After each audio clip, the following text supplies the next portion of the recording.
Hello again. This is Math 2-115 coming to you from the College of DuPage, and the title of this lecture is LSA Solution. This is the LSA solution for LSA 1. As always, please be an active learner while watching this video. This is LSA 1, so we're going to determine the validity of this argument and test the validity of this argument, so there were two. And I also ask you, within the context of these examples, discuss the distinction between validity and truth. Okay, so the first one, we can let P be 7 is less than 4. Now that is false, but still that's a statement because it is true or false. So 7 is less than 4. And Q is 7 is a prime number.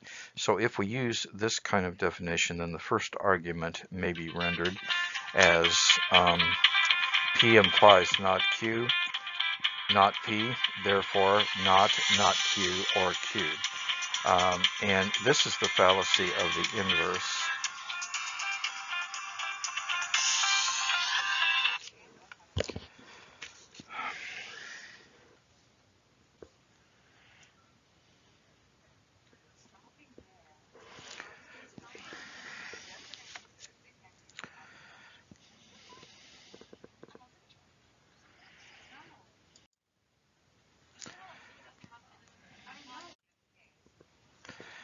So what we may do is we turn this into a Boolean expression. So we let P be the statement 7 is less than 4. We know this to be false, but it is a statement because it's either true or false. And Q be the statement 7 is a prime number, which we know to be true, but again, it is either true or false.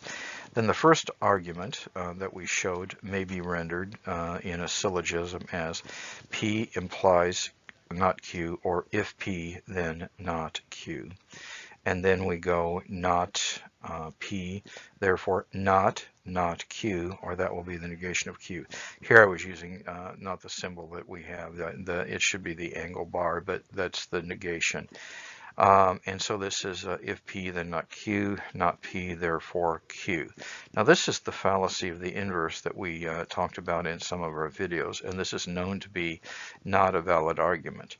Or we could make a truth table anew to show it, and I'll do that on a later slide. But note that the conclusion, which is down here, that 7 is a prime number is true, but the argument given for 7 being a prime number is invalid. Here's the truth table version. So we need to have P, Q, not Q, and if P, then not Q. So what we do is we assume that the hypothesis of the argument are true. So I'm going to strike out everywhere where P implies not Q is false. I put a 0 there. So that's this first row here. And then I also have to strike out everywhere where not P is false. And here's an additional one that I struck out within a different color. So does assigning these to be only true force us to conclude that Q is true? And if here's where Q is, we see that Q could either be true or false. That indicates it is an invalid argument. The second argument actually is very much the same, and in fact aligns with exactly the same thing.